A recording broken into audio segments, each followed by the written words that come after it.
Okay, so we're continuing our discussion of Paradise Lost now. And we've been talking about the description of Adam and Eve now, who have just recently been created in paradise. And they are both presented to us as these very beautiful figures. And in that, in some sense, God-like. And they now are being distinguished according to gender, and we're getting examples of certain kinds of gender stereotypes, which have become culturally enshrined through works like this, but of course many others as well. And so we've been talking about how they are not equal because their sex is not equal. This is according to Milton now.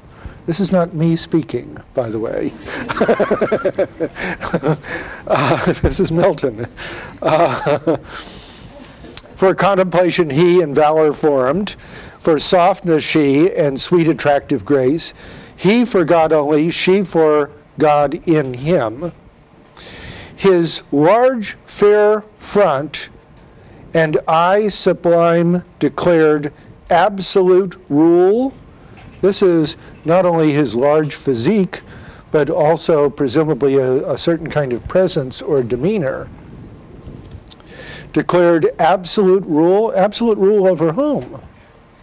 Well, the only other person there is Eve. And hyacinthine locks, round from his parted forelock, manly hung, clustering, but not beneath his shoulders broad. But not beneath his shoulders broad. That's very interesting. You see, he's got curly hair, and there's some curly locks in on his forehead, but his hair does not come down below his shoulders. What do you suppose that's about? Remember something I said about 17th century culture earlier? The Civil War was between the people who called themselves Cavaliers, who were followers of the King in the Church of England, and their opponents, largely Puritans, though not totally Puritans, were called the Roundheads. And they were supporters of the more radical Protestant denominations of the time. They don't always seem so radical to us nowadays, but at the time they seemed pretty radical. And they were in opposition to the King and the Church of England. So Milton was a Roundhead. Okay? These were people who cut their hair short, not real short, but they would cut their hair, certainly much shorter than the long, luxuriant hair that you would find among the so-called Cavaliers. By the way, that's why the University of Virginia athletic teams are called the Cavaliers, because it was the Cavaliers who actually immigrated to Virginia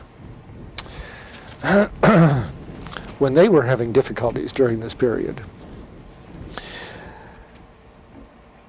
Okay, so that notice his hair is manly.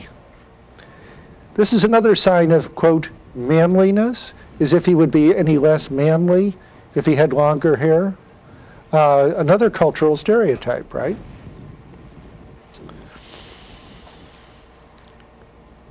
She, as a veil down to her slender waist, her unadorned golden tresses wore disheveled. Okay? So notice her hair is very long, right? It's not trimmed, it's not coiffed or anything like that. And it's unadorned. After all, why in paradise should Eve need any kind of adornment on her hair? Remember in Spencer's Amoretti, where the lady has a hairnet, a golden hairnet? Okay? Why would Eve wear such a thing? But in wanton ringlets waved as the vine curls her tendrils, which implied what? Implied subjection. That comes as a surprise, doesn't it? See, the very nature of her curling hair implies subjection, but required with gentle sway, and by her yielded, by him best received, yielded with coy submission. See, she yields with coy submission to him, by the way. Modest pride and sweet, reluctant, amorous delay. Sweet, reluctant, amorous delay. See, leading him on sexually, but then behaving with sweet, reluctant, amorous delay. Well, we have more about the treatment of sexuality here in just a moment. Nor those mysterious parts were then concealed. After all, they're naked. Then was not guilty shame. Then was not guilty shame. Dishonest shame of nature's works, honor dishonorable, sin bred. How have you troubled all mankind with shows instead, mere shows of seeming pure, and banished from man's life his happiest life, simplicity and spotless innocence. Okay? See how here already nakedness is associated with innocence and purity and naturalness, but once the sin occurs, then it becomes the sign of shame. So passed they naked on, nor shunned the sight of God or angel, for they thought no ill. They didn't have any feelings or thoughts or ambitions like Satan did. So hand in hand they passed, the loveliest pair that ever since in love's embraces met. Adam, the goodliest man of men since born his sons, the fairest of her daughters, Eve. Under a tuft of shade that on a green stood whispering soft, by a fresh fountain side they sat them down, and after no more toil of their sweet gardening labor, then sufficed to recommend cool zephyr and made ease more easy, wholesome thirst and appetite more grateful, to their supper fruits they fell, nectarine fruits, which the compliant boughs yielded them, sidelong as they sat recline on the soft downy bank, damasked with flowers. The savory pulp they chew, and in the rind, still as they thirsted, scoop the brimming stream. Nor gentle purpose, nor endearing smiles wanted, nor youthful dalliance, as beseems fair couple, linked in happy nuptial league, alone as they. Okay? And so he is viewing them as being married, right? That's, of course, what the nuptial part of that means, that they are married. Okay, then over in line 408,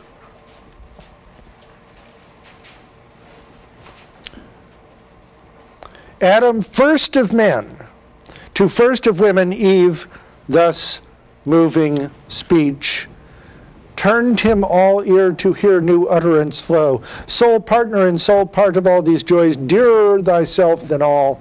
Needs must the power that made us, and for us this ample world, be infinitely good. Okay? See, what God has created is good. You may recall, if you've read the opening part of the Bible in the book of Genesis, you have the description of this is before the story of the fall. You have the description of God creates this, and then God creates that, then God creates that, and so forth. And then finally God creates man and woman. Not separately, but together God creates man and woman. And each time God creates something, he looks upon it and he says, that it is good. That it is good. Okay? In other words, this too is implicitly a response to the problem of evil. Okay? Everything God has created now is good.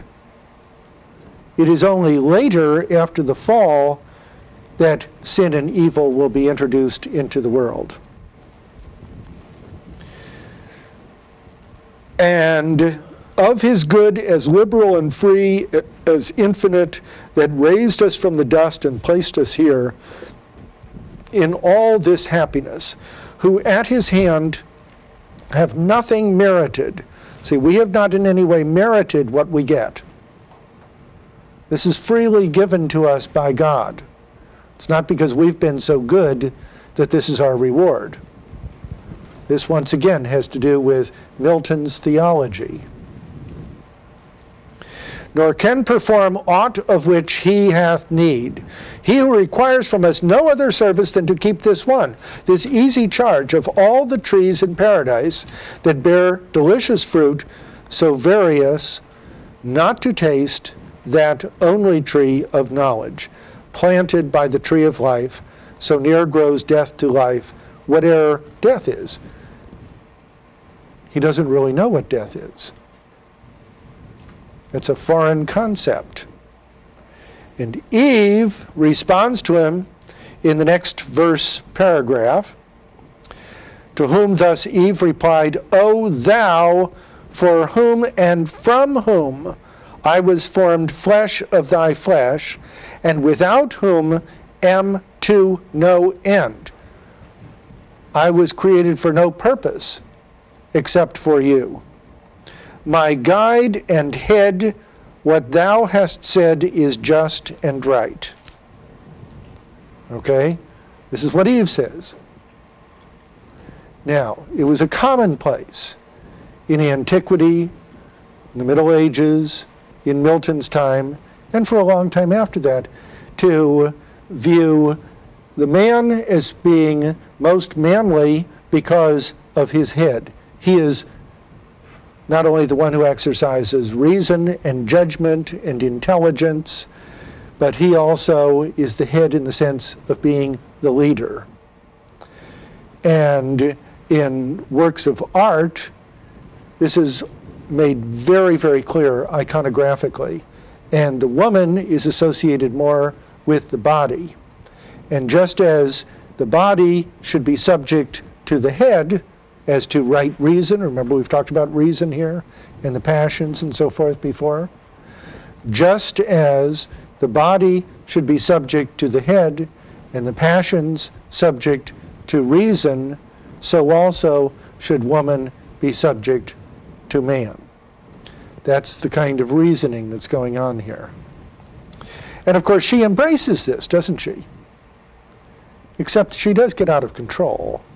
You know, her problem is that she just doesn't do what Adam tells her to do, ultimately. But that's still a little ways away. Okay. And so she goes on here.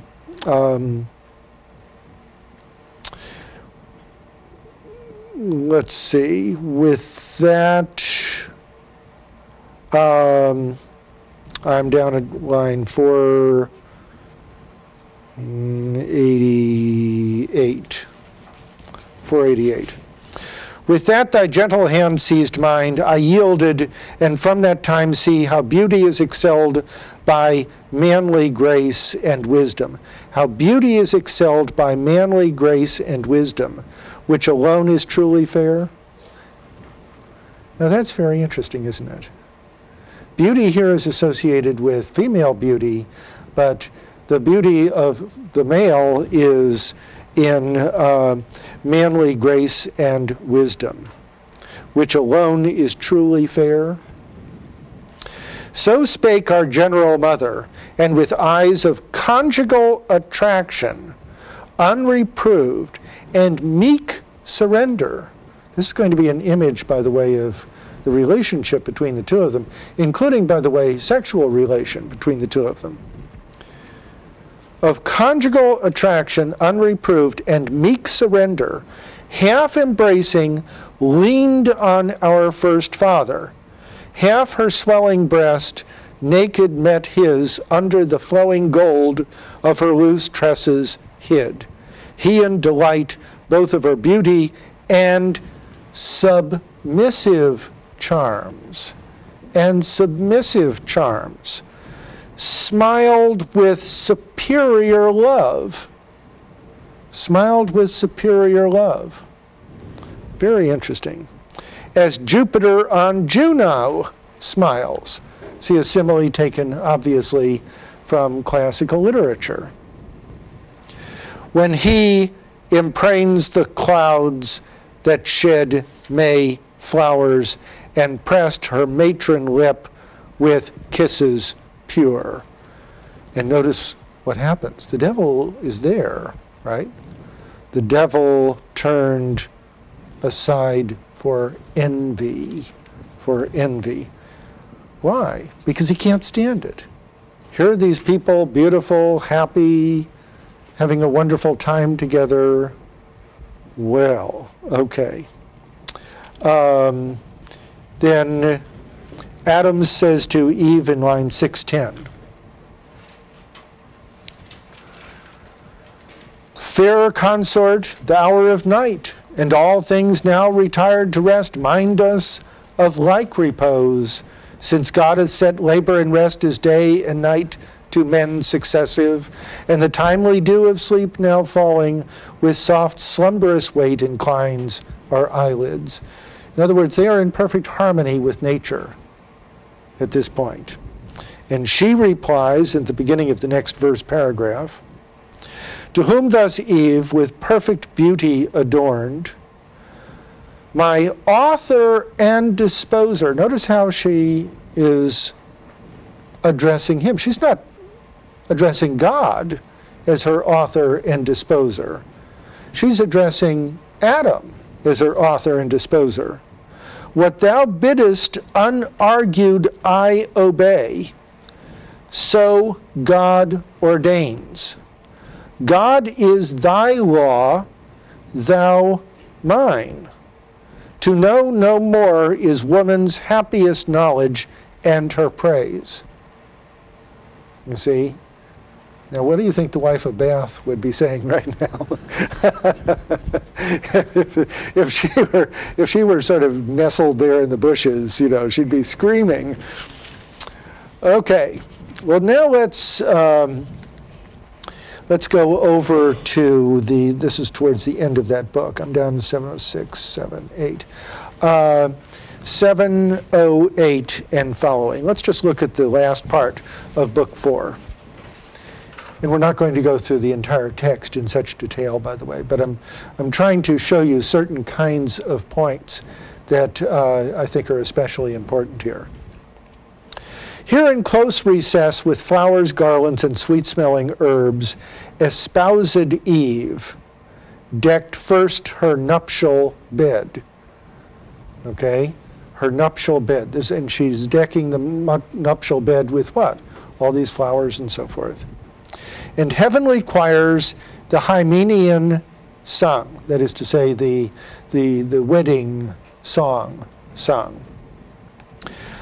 What day the genial angel to our sire brought her in naked beauty, more adorned, more lovely than Pandora, whom the gods endowed with all their gifts.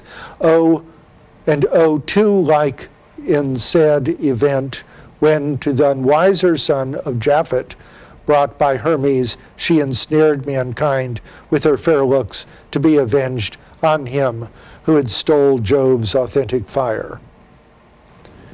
Well, but now, back. Thus at their shady lodge arrived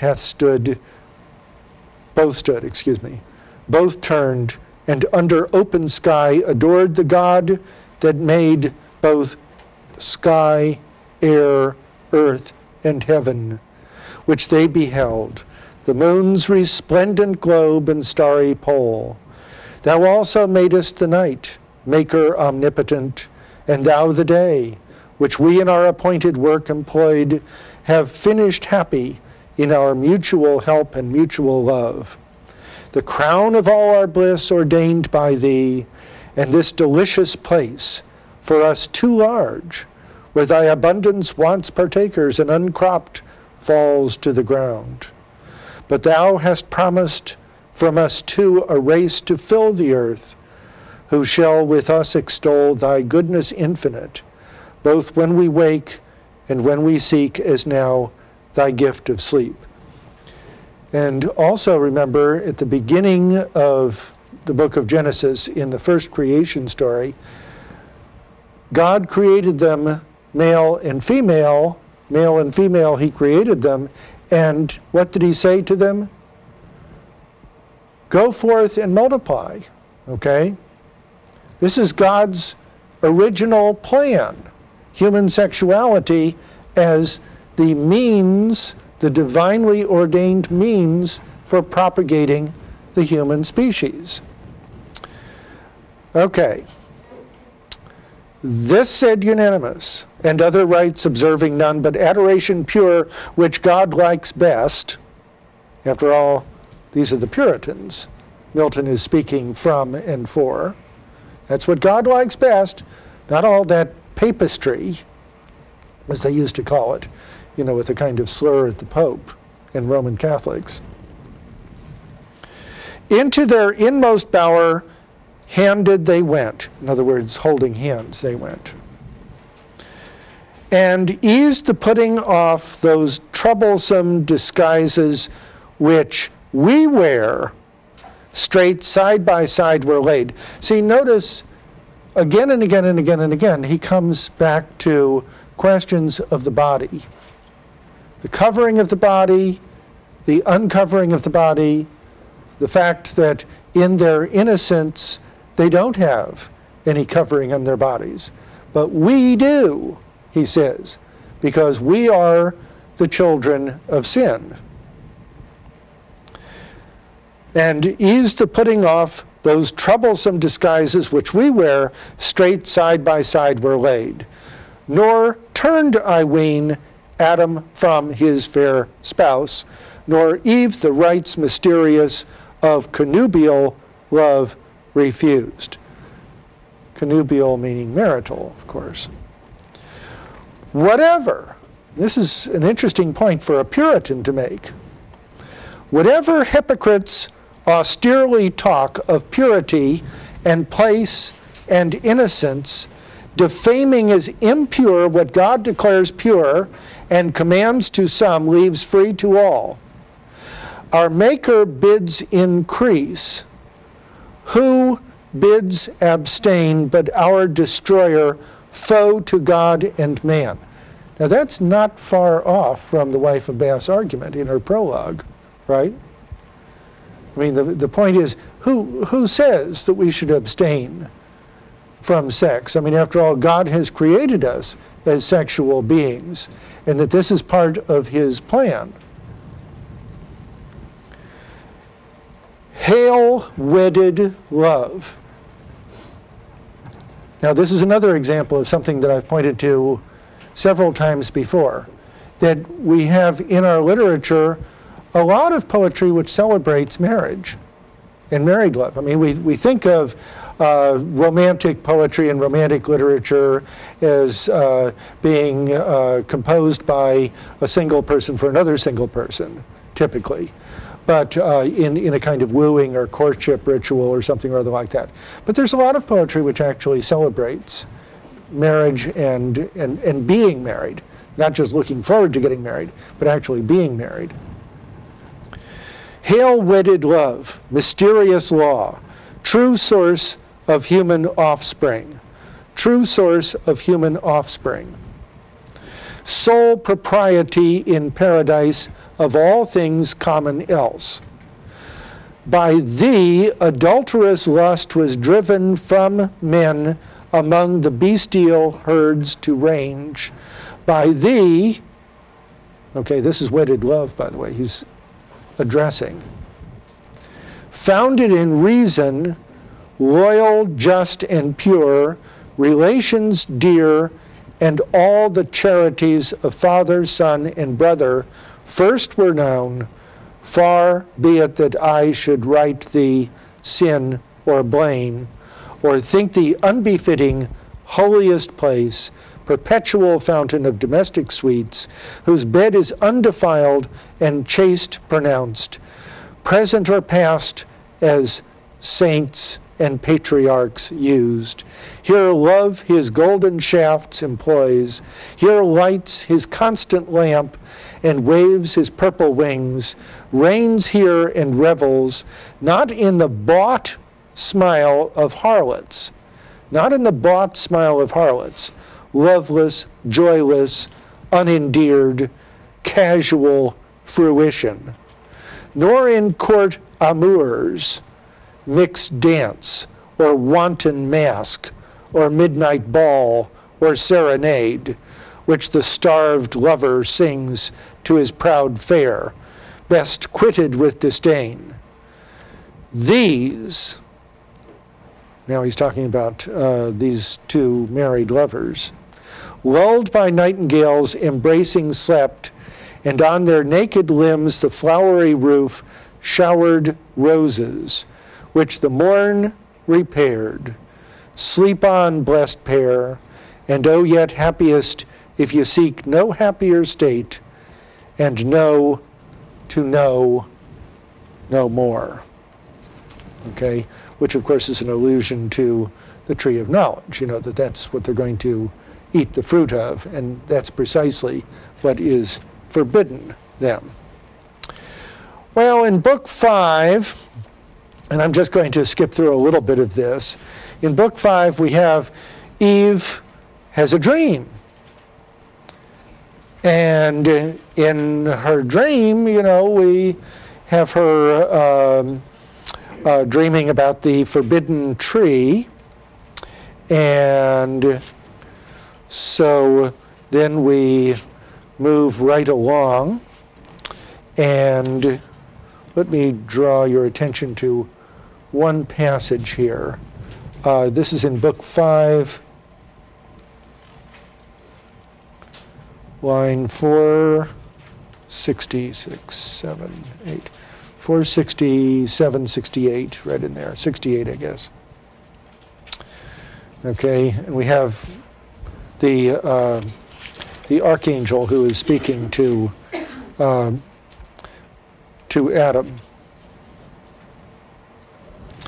O Adam, one Almighty is from whom all things proceed, and up to him return.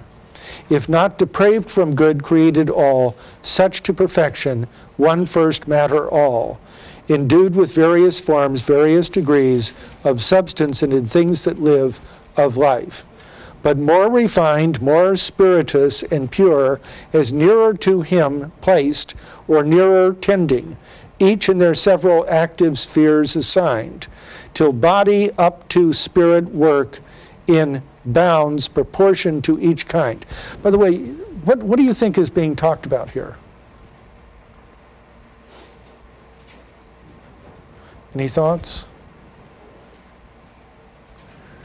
There's a scale here, right? God is up at the top, and the principle of spirit is the principle of perfection, and the more one has of spirit or cultivates spirit, the closer one is to God, but the more bodily one is, the farther one is away from God.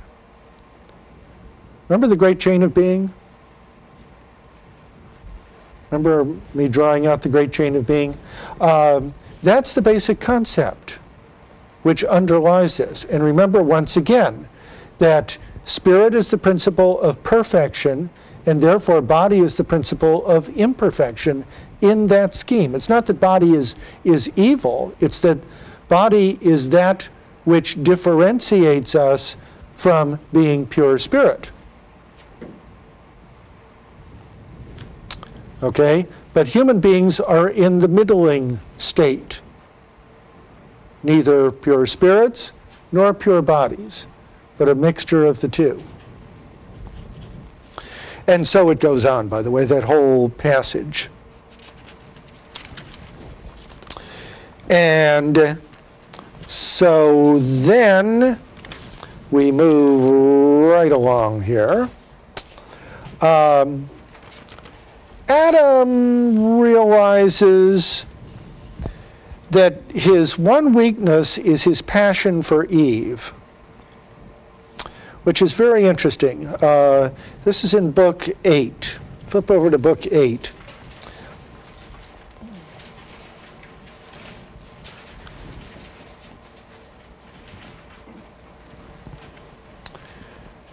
And Adam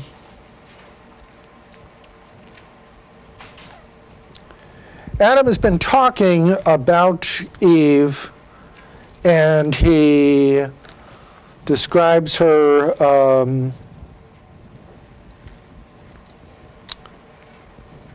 in lines 494 and following. This is book 8, 494 and following.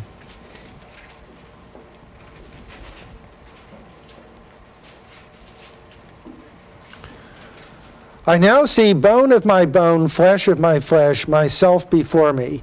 Woman is her name, of man extracted.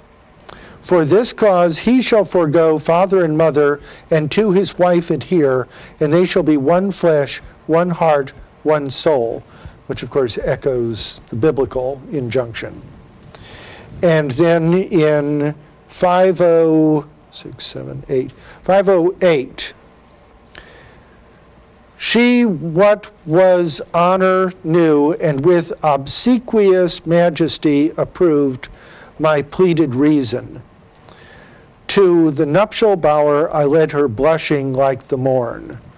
Okay, this is all his attitude towards her. Okay? And notice that she is obsequious to him. What does the word obsequious mean? Anybody know? Yeah. Go ahead. Compliant? Yeah, compliant. It's more than just serving somebody. It's being almost groveling in serving somebody. That's what obsequiousness means. Okay. Line 530. Notice how he is transported by the touch of her.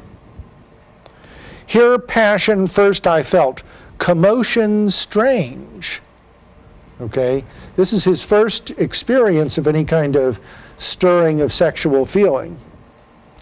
In all enjoyments else superior and unmoved, here only weak against the charm of beauty's powerful glance, or nature failed in me and left some part not proof enough, such object to sustain, or from my side subducting took perhaps more than enough, at least on her bestowed too much of ornament in outward show, elaborate of inward less exact. See, he's saying she's almost too beautiful. She's almost too attractive for him. Okay? This could undermine his reason. For well I understand in the prime end of nature, her the inferior. Okay? She's inherently the inferior because she's a woman. In the mind and inward faculties which most excel, in outward her resembling less his image who made both, and less expressing the character of that dominion given or other creatures. Yet when I approach her loveliness, so absolute she seems, and in herself complete, so well to know her own, that what she wills to do or say seems wisest, virtuousest, discreetest, best. All higher knowledge in her presence falls degraded. Seldom in discourse with her loses discountenanced, and like folly shows authority and reason on her weight as one intended first, not after made occasionally. See what he's saying? Once again, she's too attractive. She's too attractive. And, you know, it's like I just lose it when I'm around her. I know that I should be exercising my reason and my authority and my power over her. But, you know, I just turn to jelly when I'm around her. To whom the angel, in the next verse paragraph, with contracted brow, he's frowning. That's a contracted brow. Accuse not nature. After all, God made nature, and therefore nature is good. Accuse not nature. She hath done her part. Do thou but thine, and be not diffident of wisdom. She deserts thee not if thou dismiss not her, when most thou needest her nigh, by attributing overmuch to things less excellent, as thou thyself perceivest. For what admirest thou? What transports thee so? An outside? A body? Remember this dualism of spirit and body? What is it that's attracting you so much? A mere body? An outside? Fair, no doubt. Yeah, she's beautiful. And worthy well thy cherishing, thy honoring, and thy love, not thy subjection. Not thy subjection. Okay? In other words, Raphael, who could be a greater authority than the archangel Raphael here, as God's messenger. Remember I said last time that the Greek word angelos means messenger, someone who brings messages from God. And so Raphael is speaking here, as it were, with the voice of God, on behalf of God. So, yes, of course she's attractive. Of course you love her. And that's natural and that's good. But don't subject yourself to her. Well, in Book 9, Satan enters the serpent, and then eventually we have a discussion going on between Adam and Eve, and she really doesn't want to hang around with Adam. What is it? He doesn't trust her? Well, Adam knows better in Milton's view of things, but he gives in to her. Now, what is sometimes said about Adam is that, according to Milton, his sin is uxoriousness. Let me write that down here. It's a wonderful term.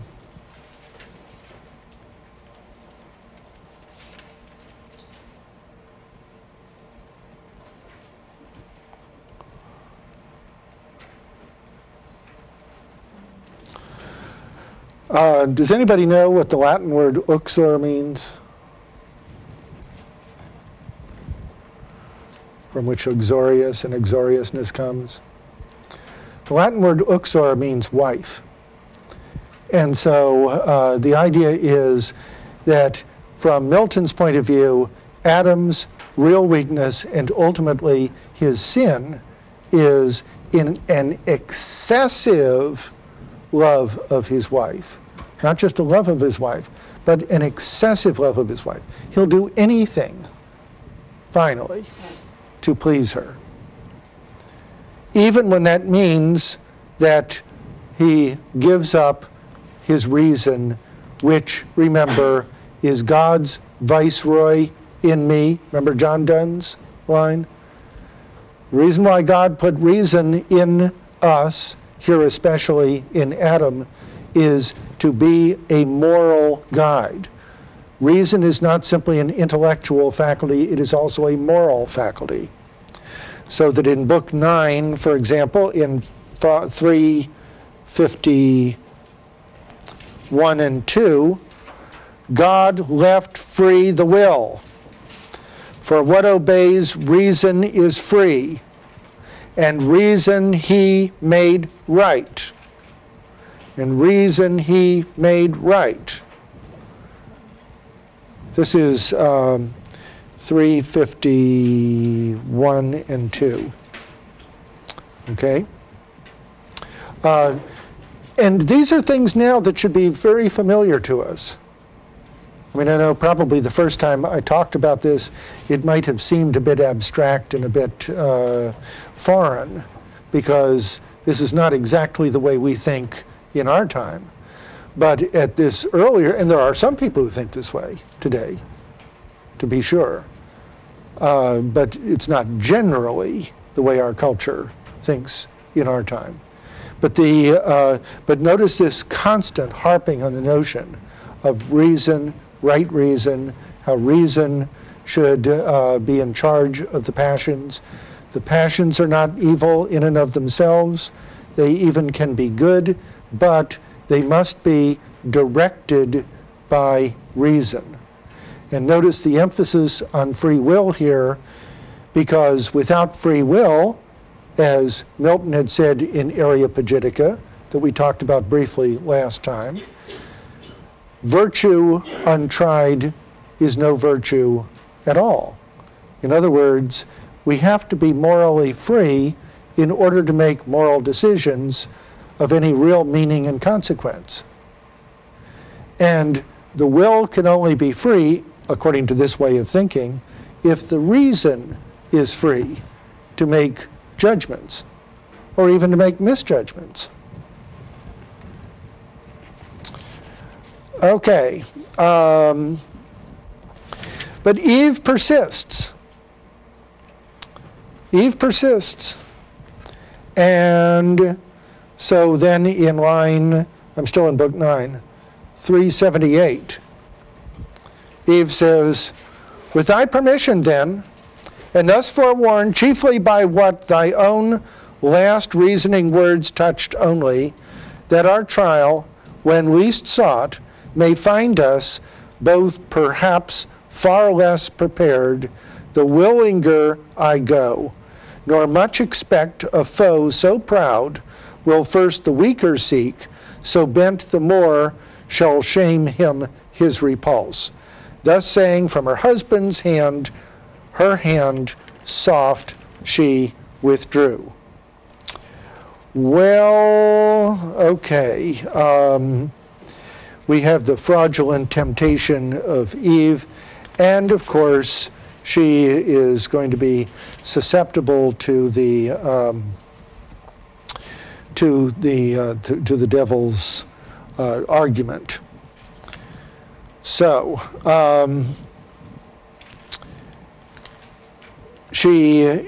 this is toward the end of book 9, she, in line 780, her rash hand in evil hour, forth reaching to the fruit she plucked, she eat, earth felt the wound, and nature from her seat, sighing through all her works, gave signs of woe that all was lost.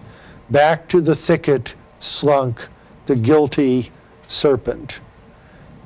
And well might, for Eve, intent now wholly on her taste, naught else regarded, such delight till then as seemed in fruit she never tasted, whether true or fancied so, and so forth.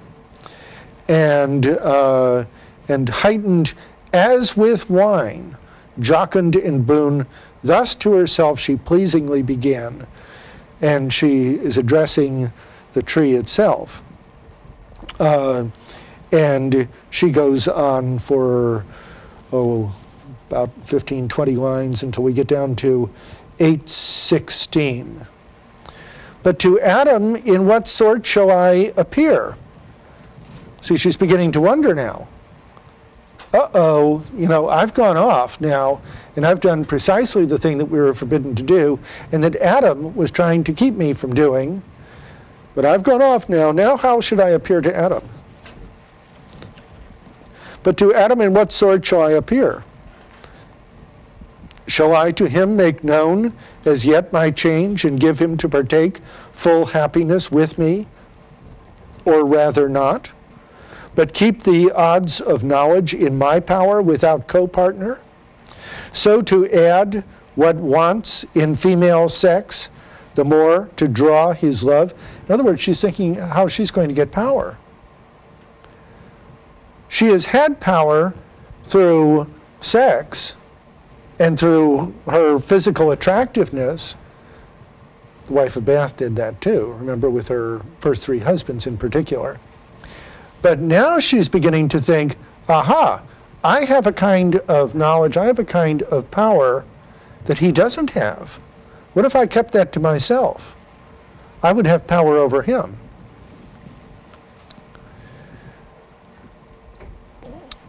And render me more equal and perhaps a thing not undesirable, sometimes superior. For inferior, who is free? This may be well. But what if God have seen and death ensue? Then I shall be no more, and Adam, wedded to another Eve, shall live with her enjoying, I extinct. A death to think. Confirmed then I resolve, Adam shall share with me in bliss or woe, so dear I love him, that with him all deaths I could endure, without him live no life. But she's really kind of going both ways here, isn't she? Yeah, she says, I love him, and I couldn't live without him. But she's also thinking, what if now, as a consequence of eating the fruit, I am going to die? What's Adam going to do then? Is he going to be off with another Eve? Uh-oh, I don't want that. Better to have him die with me. So I'm going to get him now to eat of the fruit too. So then Adam is wondering, oh my God, what has happened here? And then he says in line 952 and following, however, I with thee have fixed my lot, certain to undergo like doom. If death consort with thee, death is to me as life. So forcible within my heart I feel the bond of nature draw me to my own in thee, for what thou art is mine. Our state cannot be severed, we are one flesh. To lose thee were to lose myself. So Adam, so he spoke. And thus Eve to him replied, O glorious trial of exceeding love, illustrious evidence, example high. And so at the end of that verse paragraph, she says, on my experience, Adam, freely taste, and fear of death, deliver to the winds. Just deliver that to the winds, as if it did not exist. So saying, she embraced him and for joy tenderly wept, much one that he, his love, had so ennobled, and of choice to incur divine displeasure for her sake or death. In recompense, what does he get? In line 999, fondly overcome with female charm. Fondly overcome with female charm. Fond, by the way, in the Renaissance meant something a little different than it does now. I mean, it carries the connotation of our fondness, but also a kind of craziness, kind of sense of being unbalanced. So let's pick this up next time from this point, and then we'll conclude Milton next time.